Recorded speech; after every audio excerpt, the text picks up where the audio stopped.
Welcome to the Susan Sly Project, where entrepreneurs rule, startups launch, and the side hustle becomes the main hustle. Ladies and gentlemen, your host, Susan Sly.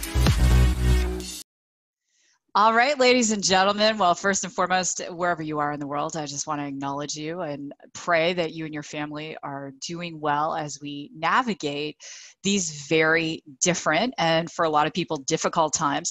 At the same point, just as some people are barely surviving right now, there are a lot of people who are thriving. And my guest today is going to help you. It doesn't matter where you are on the spectrum. He is an expert in stress. In fact, he's appeared on and being quoted in Bloomberg Business Weekly, NPR, PBS, and ABC News. He's served on several boards. He's an acclaimed author, speaker, and just a beautiful soul. And before I bring him out, just a couple of quick announcements. So if you are a small business owner, you have a side hustle, I would love to work with you. We have our amazing event, The Ultimate Marketing Experience, coming up September 24th to 27th in gorgeous Phoenix, Arizona. And this event is unlike other marketing events in that we have a premise where it's learn, do, review. So we have experts in YouTube and TikTok and Instagram and Facebook marketing and sales and mindset. And so they teach, then you apply it to your business, then you come back and review. The wonderful thing about it is after these 3.5 days, you take your business to a level and you're further ahead. So you're not actually taking a break from your business, you're taking a vacation with your business. So if you want to find out more, just go over to agency8.com. That's the digital agency that I own. And we specialize at Agency 8 in working with side hustlers and helping them grow their automation. So with that, I want to bring out our incredible guest. I've been so excited about this interview because so many people are under stress. As we're recording today, we have almost 40 million Americans who are out of work. New housing starts are down 18%. There are some states that have extended the stay at home. I heard also that if tourists are going to Oahu, there are people literally standing at the airport saying, go back. I think we're living in times that we haven't navigated before. So I want to welcome the gentleman who feels that we can go from good to gooder, Mr. Matt Resch. Matt, thanks for being here. Hey, thank you so much for having me. I can't tell you what an honor it is to get to be here, to hopefully get to share with your audience just a little bit about what I feel like we've been gifted with. And that is that we all do have, and we were born to live that life of love, joy, peace, and a sound mind. And let's be honest, right now, it feels like the world is doing everything that it can to keep us from having that love, joy, peace, and a sound mind. And this is just, we've got to be able to help each other. And as I say, I know everyone out there is good, but we can get a whole lot gooder too. So let's figure out how we can do that and then help each other get there. Yeah, it's so interesting. Like there are some people who have resigned themselves to mediocrity. And then there are people who are using this time to innovate. So Jocko Willink, a lot of people know, former military, total in your face, now speaker. Yeah. So he started during this time, you couldn't get a workout equipment. So he created these, I guess they're leather satchels, and you can fill them with, sand, you can fill them with gravel, so you can do kettlebell workouts. And, he's brothers selling out of this stuff, right? And then there are people who've been laid off and are saying, yeah, I'm going to start a business. Then there's the other spectrum of people going, I don't know what to do. Let's start with the person who's listening right now and really just says, I want to put Netflix on, I want a bottle of wine, I want a duvet, and wake me up when this is all over. What would you say to that person who's saying, I'm under so much stress, Matt, I don't even know how I'm going to save my house? What advice would you give to them? Well, and let's start off by differentiating something. When we started out on this project to create what has become the book called Stress Free You, when we started that, I really want us to differentiate there's two different kinds of stresses that we need to talk about from the beginning. And that are stress events, which are things that happen in life, because life is stressful, right? I mean, there are things that are going to happen in life that are just stressful. We get that. That's part of living. We're going to have to deal with that. But then there are also daily stresses, which are the things that we actually probably have 90% control over, if not 100% control over, and be able to turn some of those off so that then we can handle the bigger things. So I want to start with that. But then to that person who's sitting at home and they have become completely paralyzed by stress, I'm going to say that there's two modes we can operate in. We were born and designed to operate in rest, digest, and restore mode, or fight, flight, or freeze mode. I mean, fight, flight, or freeze mode, that's when the saber-toothed tiger was chasing us, and we had three options: to run, to win, or to be still and hopefully hide. And we were only really supposed to be in that mode a couple of times in our entire existence. And the most of the time we were supposed to be doing what we love to do, doing what we need to do, living in our purpose, and really kind of being in that rest, digest, and restore mode the majority of our lives. But because of society and because of where we're at right now, we have totally flipped that around to the point we have so many daily stresses that are piling on us that then when a significant life stress happens, we just stop and we just shut down, and we either freeze in place and do nothing, binge watch Netflix, or we get angry and we get aggravated, or we just don't even know what to do, and we just feel hopeless. So to that person, I'm going to say, I'm not going to be here to tell you that, hey, yes, once I too was broke, busted, and disgusted, and you can overcome too. I mean, I just feel like that puts so much pressure on people, and I don't want to even do that. I want to tell the person that's sitting on the couch that I'm not going to be asking you to do more.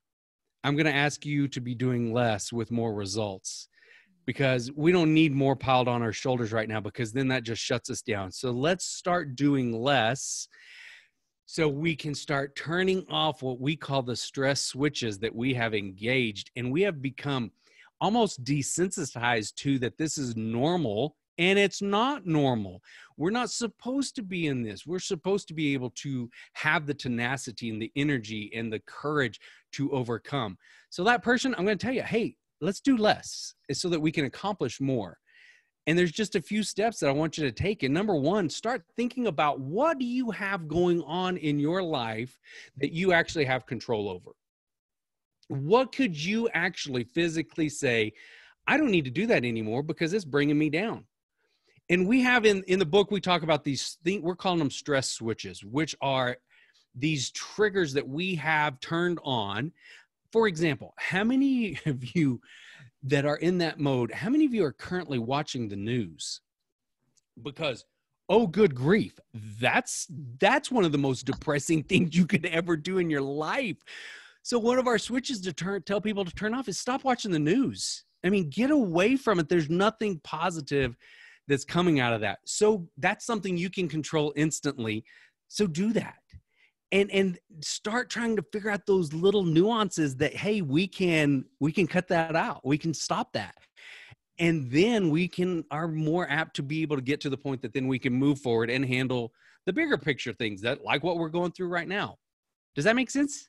It absolutely does. And what I'm hearing too, and I love this wisdom, is that ultimately whatever we choose to allow into our lives is going to affect our stress. And so choosing to turn on the news, there's a difference between information and inundation, right? 100%. So a little story. So I like to trade stocks, and years ago, one of many jobs I've had, I think I want to do an episode called All the Jobs I've Had Before. Yeah. And maybe right. Kenny Rogers will sing. But yeah, To All the Jobs, or no, who sang that song? To All the Jobs. Julio Iglesias. Julio, and right? Willie Nelson. Yeah. Yes. Willie and Julio. That was a great song. So years ago, I worked in a stock brokerage. I think it was back in the late 80s, right? And so I did my stockbroker certification. I like to trade stocks. And I was watching CNBC like every day. And it was the financial news. But every day I was like, oh, the market's down, the market's down. I don't need someone to tell me the market's down. I can see that in the trade. So what I started doing, Matt, years ago, I was a professional triathlete until I got multiple sclerosis, right? So I started watching on YouTube all of the Ironman triathlon videos, and it's been awesome. So I don't watch the news. I don't, I turned off my news alerts on my phone. I can't, because I could feel myself getting affected. So I love that you said that. And I'd love your opinion on this. There are some people right now who are addicted to COVID. They literally, my phone, they'll text me, oh, did you know, did this. Like, I don't need to have news on, because I have friends who have taken over in that department. 100%. How can someone break that addiction, do you think?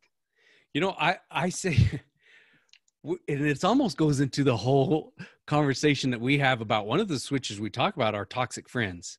Mm-hmm. Who are you surrounding yourself with? Because the people that we surround ourselves with, absolutely 100% every day, every time, will have a huge impact on our physical and mental being. And misery loves company. So those people that have that great desire to bring you down to the spot that they're at.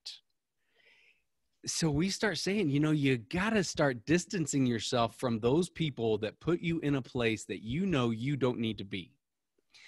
Okay, and I know you do coaching. You talk about it on your podcast as well. One of the individuals that I got to coach, she made this comment. She said, and I'll never forget it as long as I live. She said, I just don't know what to do. And I said, well, I'm going to stop you right there, because I can assure you that you do know what to do. You're choosing not to do that, and you're complicating it. Mm. And she's like, oh, man, that one hurt. And I'm like, well, it was told to me one time, so I'm going to pass it on to you. So, yeah, you got to start distancing yourself from the pieces of negativity that you can actually handle. And I don't know about you, but like when you go to the airport, they have the news on everywhere. And I've been so detoxed from it now that it's almost like, oh my gosh, this is horrible. You walk past the monitors and you're like, ah. So to the person that is that wants to bring you down to where they're at, you're going to have to start. Honestly, you're going to have to either address it. You're going to have to deal with it. You're going to have to start surrounding yourself with a whole lot more positivity that can overcome that person if you can't move them out of your circle. And I don't want this to sound pie in the sky either, because our whole intent when we felt like God gave us this gift of addressing stress with people, and talk about crazy timing, how crazy the timing. It comes back from the editor right as this all starts to break. And I'm like, this was no accident. But when we're talking about that, sometimes people are like, well, yeah, but you get you don't know what stress I'm going through. You don't know what you're right. I don't know it at all, but I can also guarantee you that I absolutely am sure that there are a lot of things you've got going on in your life that you could take control over. This is not pie in the sky. This is really simple. An 8-year-old could do this, or a 108-year-old could do this. But we've become conditioned to the fact that, hey, no, this is bigger than you. You can't handle this. And no, we can. And we can overcome, and we can do the little things that end up making such a huge difference in our world. Yeah, absolutely. And it really takes a combination of strength and courage, because if we were that person before COVID, that person who, wake up and start the scroll, which is something I've taught for years. Don't sleep with your phone beside your bed if you want to get a good night's sleep. And, that if we were that person, stress can just amplify what's already there. One of my favorite quotes, Will Smith said, money doesn't change who you are. It only amplifies what is already there. And I would also say stress doesn't change who you are. It only amplifies what is already there. So if you drank a little bit before COVID, you might be drinking a lot. If you skipped workouts before COVID, you're probably skipping them a lot. If you were negative and gossipy before COVID, you're probably doing that, And 100%. so it's this courage to change. Now, Matt and I like football analogies. And so who knows what's going to happen with the NFL, but I told Matt during the show, I was just going to throw him some passes, and I was going to be Brady and he was going to be Gronk, and he was going to receive them. So I wanted to ask you, Matt, some of the questions that have actually come in, whether it's through the chat on Susan Sly or just things that are going on for people I know, and what advice you would give, because I know some of these people are listeners. So the first one is, one of the listeners, it raving fan, love this individual, will not say that person's name, that they are in a state that they just extended the stay at home until the end of the summer. She is a consultant, and the work she does is really face to face. It's not that she can't do it virtually, but she's licensed under the state to do it in a very specific way. Okay. So she's now facing, what do I do? Do I get another stream of income? What would you say to that person? Because there are a lot of people out there going through this exact same thing. And I would say that one's really personal because it's happened to us. Yeah. So prior to this event happening, my career as a speaker and a trainer, literally so blessed, so on fire, had more speaking opportunities lined up than I could even physically handle myself. And it was exciting, and it had started last year, and it was building into this year. And it's like, it's kind of one of those moments you're finally like in your career, you're like, yeah, this is it. Yeah. Like, great. We're hitting full stride. And in August of last year, my wife was hit by a drunk driver while we were on the phone together. And it caused a lot of problems. She's okay. And we got through that.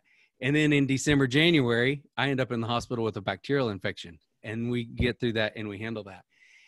And then I'm like, it's still okay. We're still going to kick this out of the park because we've got so much work lined up. And then this happens, and you see a huge 6-figure income just immediately over the course of a few days go down to a zero, and it hasn't changed. Mm. And so to that person, I would say, I understand, because this happened even as late as yesterday. One of the upcoming contracts we had just got canceled because now it's going to be pushed out of a budget year. So now budgets are different now, and I get it. So I'm like, okay, I'm going to tell you the piece of advice I'm going to give you. I actually heard from this great podcast from my friend Susan Sly, which is exactly what you've got a choice to do. And are you going to slink down and become nothing, or are you going to pivot? And you talked about it on a podcast. I don't know which one it was, one of the more recent ones, where you talked about how you really do have that choice of what are you going to do? Are you going to let this beat you? Or are you going to figure out a way that you can pivot and then become something else? Throughout all of this stuff that's happened in the last 9 months, I told my sweet bride, I said, it's going to be okay. I can feel it's going to be okay. Even as the COVID thing continues to drag on and get worse and really impact us. Oh, and for the record, she's an event planner. So you have a public speaker married to an event planner during this time of the year. It's been epic for us, right? Yeah. And I'm like, it's going to be all right. I know in my heart of hearts, as we get through this, we're going to come out on the other side, and it's going to be even better than it was before. So how do you look at things differently? How do you take that negative, perceived negative that's going on right now, and then recreate it into something that may hopefully help you see something in a different picture that you could actually do that's going to help you in the long run? Yeah. What we did, we finished this book. We were able to get this book out because of all that's happened. We're able to we're taking all of our content into an online platform and going to be able to deliver it into bigger audiences around the globe than I ever could have even imagined it going to, and be able to serve people on such a larger scale than just going out doing a live event. So it's just, what are you choosing to do? Have you allowed stress to paralyze you, or have you allowed it to cause you to see the new opportunities and to create the opportunity that everyone who's watching and listening knows that there are opportunities even in the midst of some of the greatest crises? Study the greatest people in all history look what has happened in crisis moments. Leaders aren't found in moments of comfort and convenience. They are found in moments of trial and controversy. I mean, that's based off of a quote from Dr. Martin Luther King, and we know that that's true. So how are you going to look at it? Are you going to handle the stress, or you're going to let the stress handle you? That's really your only two options, only two questions that we've got to address here. And I hope that as you start handling the things that you can actually handle, then it allows us to control the stress and then create the trajectory that we need. so yeah, I would tell them that you've got to be able to create the positive out of the negative. Okay. And I don't want people to think that this isn't all, that I do this perfectly all the time. I'm completely real and transparent. There are days when you're like, are you kidding me? Like, this is really happening again. Like, oh man, just when we think it's going to start going again. And so life is going to happen, but you can get through those moments quicker to get back into that rest, digest, and restore mode. So then you can move forward again. That makes sense? Beautiful.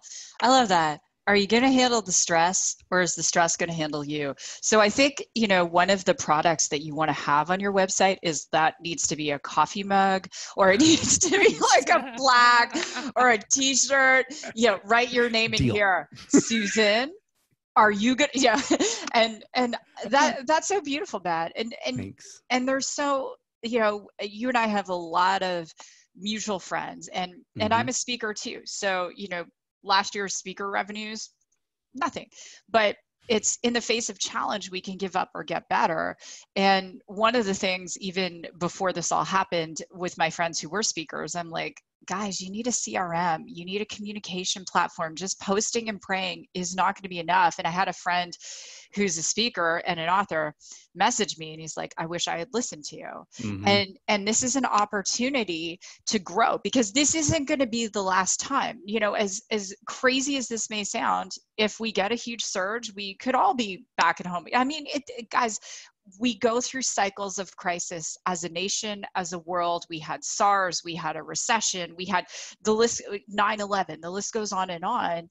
So I think it's more stressful to be naive about it and think it's never going to happen again, as opposed to saying, what is the opportunity right now? What can I do to grow and become better, and maybe even bring some fun and play into this time? Like you took your whole speaking career, and my understanding is the last 8 weeks, virtual platform, book, like you're saying, okay, God, this is an opportunity for me to grow, for me to learn, for me to take my message and deliver it in a different way. And I think that's powerful. You ready for the next pass? Let me have it. All right. So this morning, I was talking to a friend of mine, and he is an executive for a massive, massive company.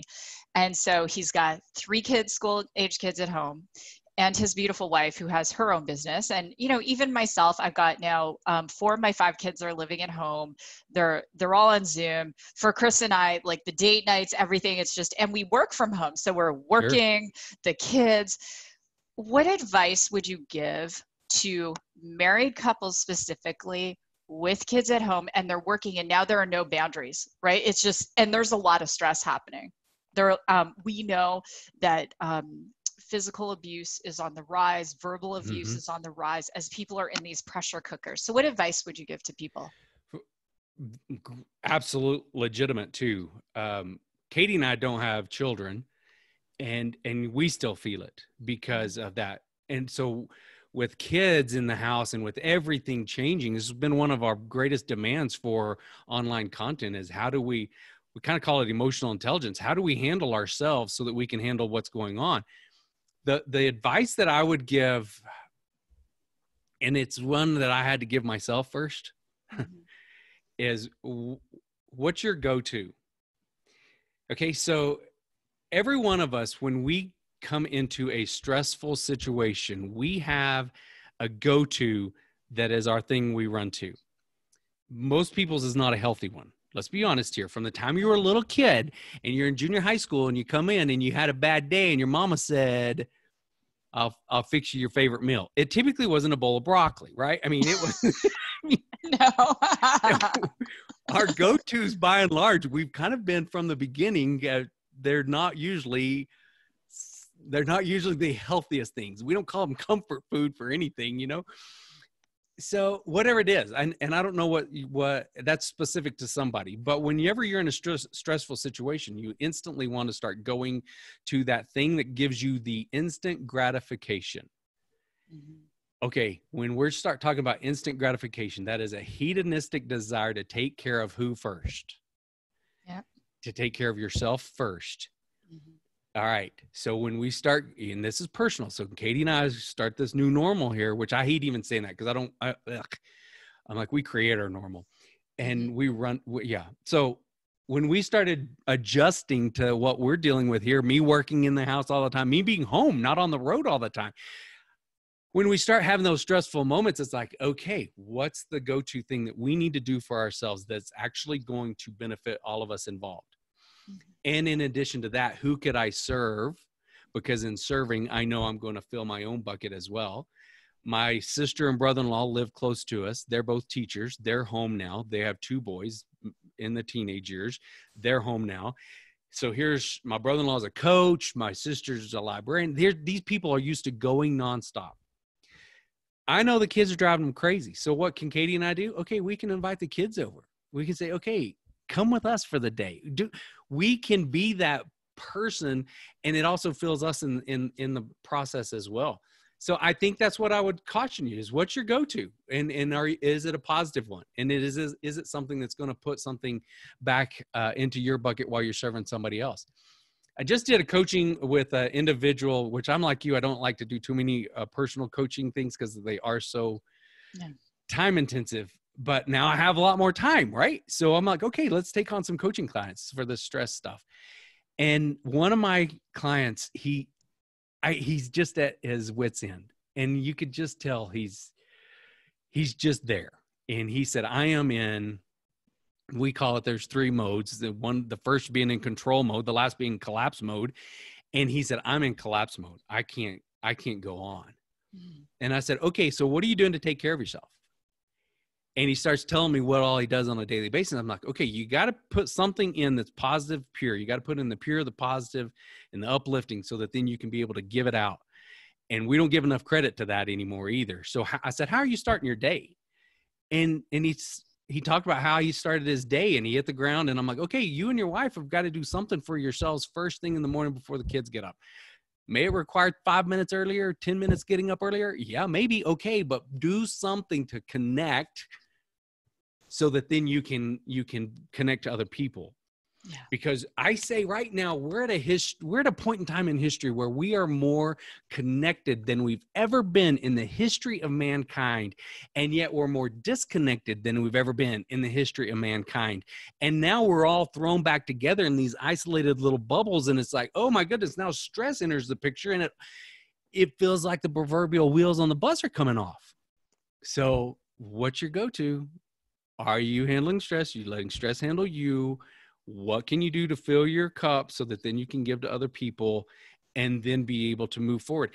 And Mr. Ziglar, and we were talking about how Tom Ziglar is one of our mutual friends, and I love the man dearly. I love the whole family dearly.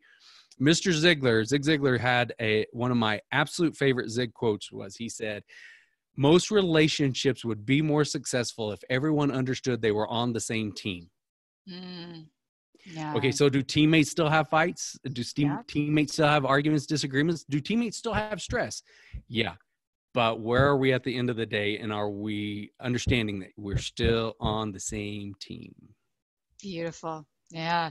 I love that, Matt. And thanks for your transparency. You know, I one of the things I admire about you, and just, you know, preparing for this interview, is you just tell it like it is, but you're so transparent, whether it's about Katie or, you know, whatever is going on.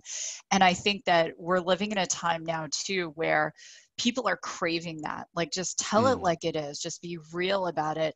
I was in a meeting, and in my tech world, I'm often the only woman in the room, and women have said to me, write a book called The Only Woman in the Room. And I don't know if I will. I have my next 3 books lined up, what they are and what they're called and so on. But I said, there was some heated discussion. I said, gentlemen, I'm going to say this, that a team is a family and a family is a team. And this is what I tell my kids all the time. And I said, we're either growing together or we're growing apart. And so growing pains are called growing pains because we might argue, we might, you know, not see eye to eye, but at the end of the day, do we have each other's backs? Do we want the same thing? Do we want the same outcome?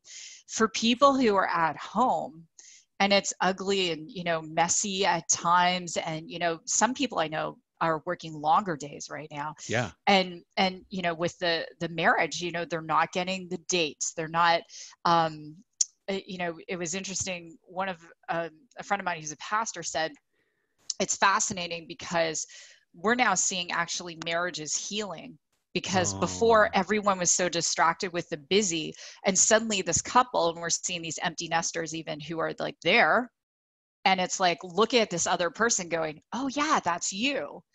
And so I didn't even realize that there was this beautiful outcome that was also happening with people, that, the marriages were healing or parents were becoming better. And, and I think there's that plus side too. Let me ask you this. So if someone is really stressing, there are people, I'm sure you know them too, who stress about the future a lot. And it's, Dave Ramsey says this, their spirit animal is Eeyore. This is my favorite line. Yeah. Shouts I've been out to told you, mine's Mr. Tigger, Ramsey. which I'm okay with. Yeah. I'm like, and I'm Kanga, right? Like I bounce around and I'm the mom, right? But yeah, your spirit animal doesn't need to be Eeyore. I still laugh at that. So what do you say to the person who's super stressed?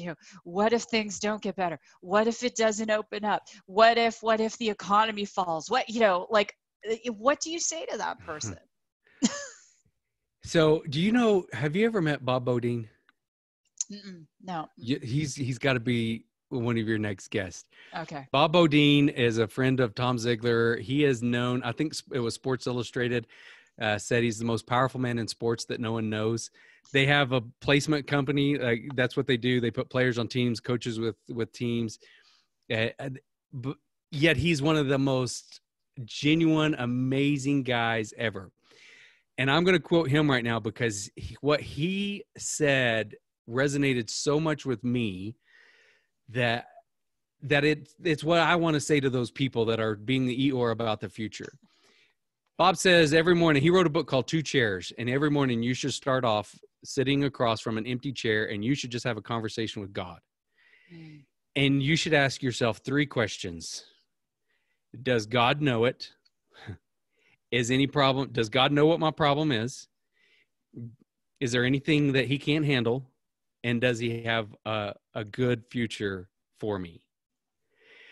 Okay, when you start worrying about the future, if you ask yourself, does God already know this? Does he have is anything too big for him to handle? And does he have a positive future for me? It really kind of changes your perspective. And that's what I do. And that's my recommendation for people is that's what made a huge impact in my life. And I want to address something that you said too, though. You said you appreciated my transparency. And I'll be the first to say that one of the questions we get asked a lot is what made us an expert in writing this book? And I said, well, there's 2 types of experts. There's the people who studied to become an expert. And then there are people who lived it enough to try to help other people not do what they did. Right. Mm-hmm. And education-wise, I tell everybody, yeah, I was valedictorian in my high school class, but there were only 6 of us, so it's not a big deal, right? So I don't have. I just want to help people get through these moments, because once you learn how to deal with them, like we did, from a lot of dealing with them in a lot of bad ways, quite honestly, and getting to this point, it's so much better on this side, and it's so much more freeing. And when you look at the future with the bright lights that I know it has, and that I know that somebody probably just said, yeah, well, it's probably a train. Okay, I want to slap that person and say, stop it. Just stop it. Eeyore. Just say Eeyore. Eeyore. That's it. No. So I'm like, the future is going to be what we make it. Are we going to go through troubling times? Yeah, we've been going through them since time began. So this is nothing that's new.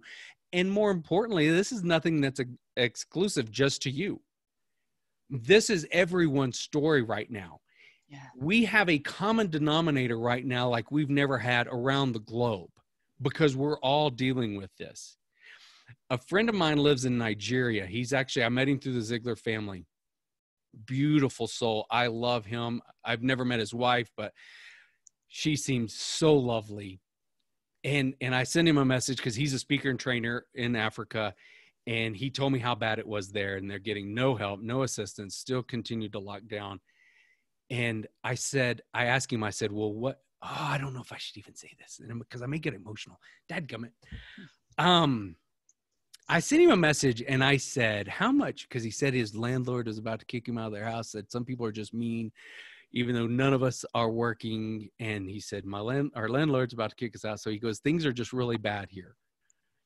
And I sent him a message, and I'm not saying this to brag either, doggone it. I said, how much is your rent? And he gave me this number, and I didn't understand what the number was. So obviously, Dr. Google, see what the exchange rate is. The exchange rate put his monthly rent at less than $100. Mm-hmm. Okay, so that put things in perspective for me. I mean, like $100 is there, and we wouldn't even think much about that here at all. And I'm like, Western Union, here I come, right? So when you start complaining about the future, and when you start seeing the future as a negative and as a gloom and doom place, you're right. It's going to be, if that's the way you want to see it. At the same time, I know that with just just looking a little bit outside of that tunnel vision that you've got your blinders on, that, yeah, there's somebody else that has it way worse than we do. I get that. We can see that all the time. I also understand if you don't deal with your problems will eat you up.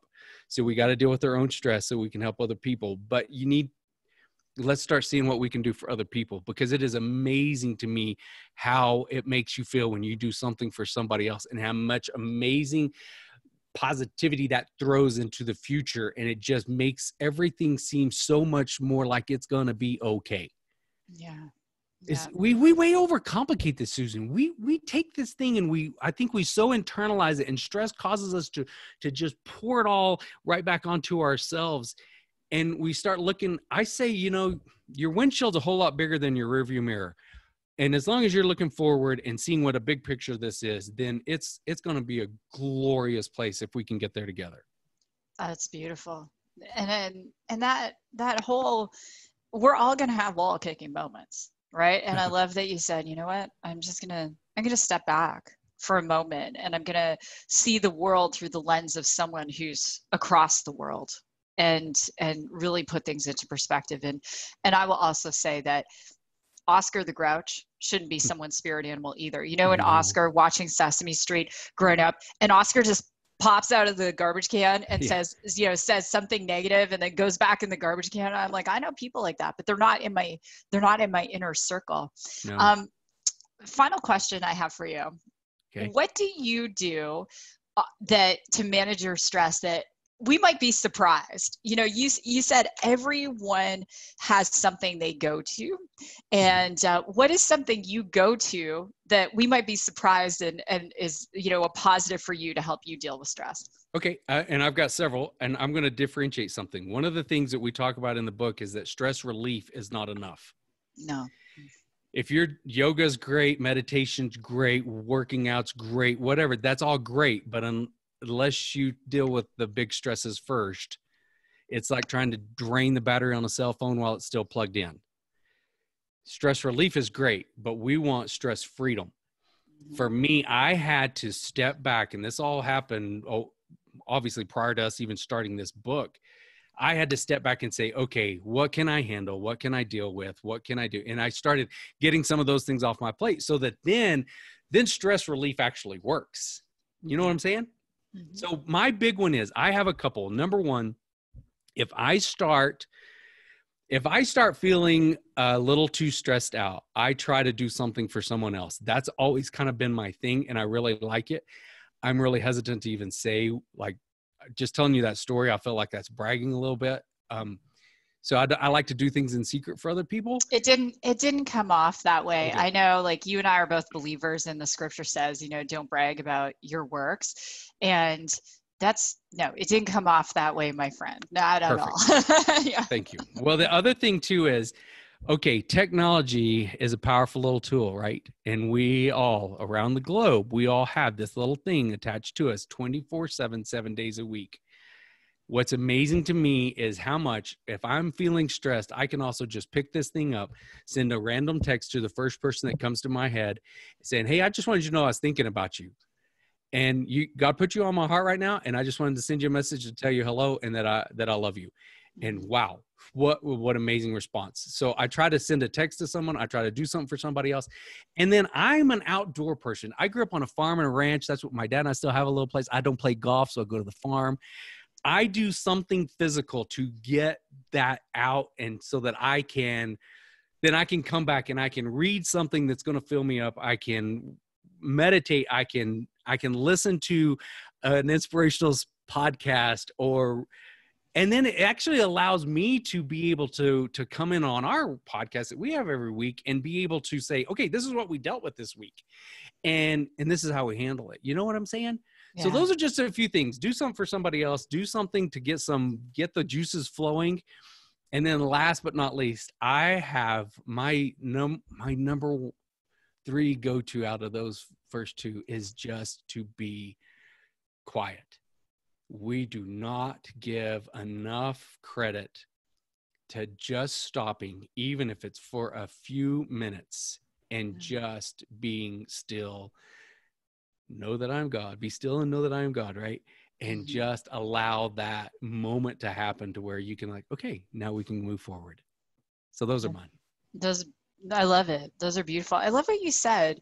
Stress relief is not enough. I think that the whole concept of, when I wrote the book, Organize Your Life, I talked about the monkey on your back. And most people have a monkey on their back of some description. Maybe it could be as small as got to update my will, to it could be bigger that I'm in a very toxic work environment and I have to change, or it could be even bigger than that.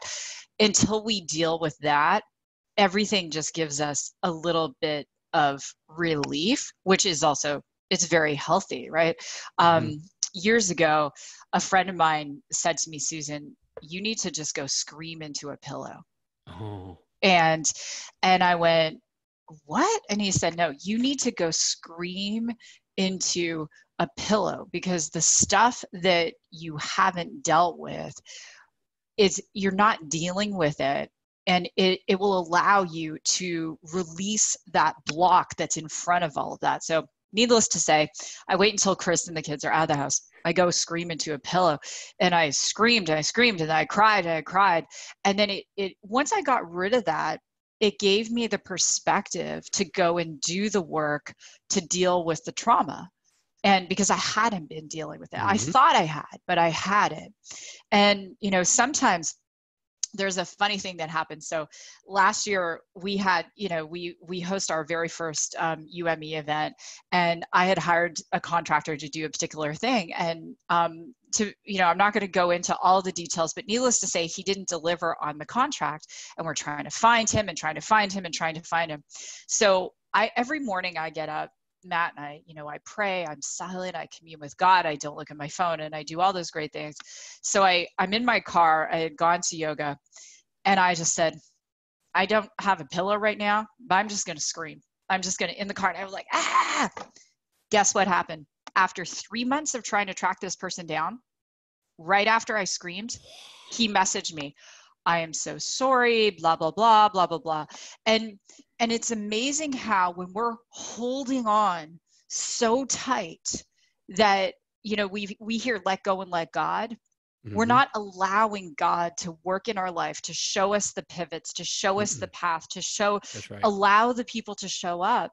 And whether, the thing I would say to anyone is, whether you scream into a pillow or scream in your car, or, I've done speaking events where, with Tony Robbins, where he talks about changing his life, just sprinting down the beach until he fell over.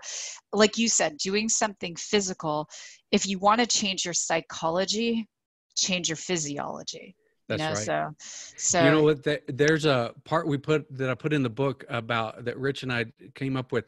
And I even posted on my own Facebook fan page on mattrush.com on Facebook. And I said, the day before yesterday, and I said, emotion will override fact every time. So Mhm. if you are in an emotional state, you've got to do something to allow yourself a break so that then you can have an actual real response. Because if emotion overrides fact, then we react versus respond. And reactions come from emotions. Response comes from true thought process. That's huge. So make sure as you're going through this. Yeah. And I get some people are even going to be out there saying, well, a little stress is good though. And I'm like, yeah, what's better? A big black widow spider in your bed or a little black widow spider in your bed? Like, none of it's good, right? So get away from that emotional response and be able to be able to respond versus reacting so that you can, you got to be able to deal with the stress so that then you can have those conversations. And sometimes you got to get those emotions out so that then you can have the real stuff later. Well, I'm so grateful you are here today, and I'd love to have you back. And everyone needs your book. They Thank do. you. They do. And where should they get it? The Stress easiest way to Free get You. it is on Amazon. That's the easiest, fastest way to get it is on Amazon. Look up Stress for You, Matt Rush or Rich Taylor, and it's there. That's the quickest way. You can go to Stress for You as well. We've got a free stress test on there. Once somebody gets the book off Amazon and reads it, we have a certificate they can print off that allows them the freedom to say, I am now stress free. And it's just kind of fun and it's quirky, but it's real.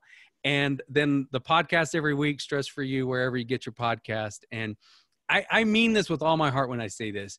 It's info@stressforyou.net or Matt Rush on Facebook, whatever.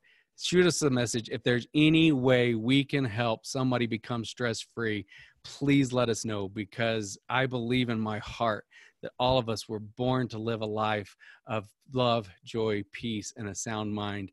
And I'll help anyone get there because it is a glorious, beautiful place. Well, I'm going on Amazon right now to order the book for all my staff. Like, I'm not even kidding. Like, Thank you. imagine a team where people were focused on the main thing, right? Service, because they didn't have all of their stress and their nonsense like in the way of what God created them to do, right? So no, I'm headed over there now to Amazon. I was going to send you one for free because I want to autograph it and send it to you, and Rich and I both want to sign it and get it to you because we know what your mission is and we know what's in your heart, and we appreciate that, and it matches up with what we're trying to do. Mm-hmm. The one thing I don't think we've helped enough people get over is dealing with stress first, so then we can put in those hardcore concepts that actually lead to true life change and true improvement in who we are and how we operate as a family and as teams and as churches and as businesses. And and it's going to be a gooder deal afterwards. You know it, brother. Well, thank you so much, Matt Rush. You're Thank amazing. You. And to us, if you enjoyed today's show, we'd love for you to share it. We'd love a 5-star review, and go get Matt's book on Amazon and give him a 5-star review, because that's how we can be of service. And if you are a business owner, this is a great book, as I said, to really help your team right now, especially as they're navigating things. So with that, thanks, Matt, for being here. And this has been another episode of the Susan Sly Project. God bless. Go rock your day, and we will see you next time.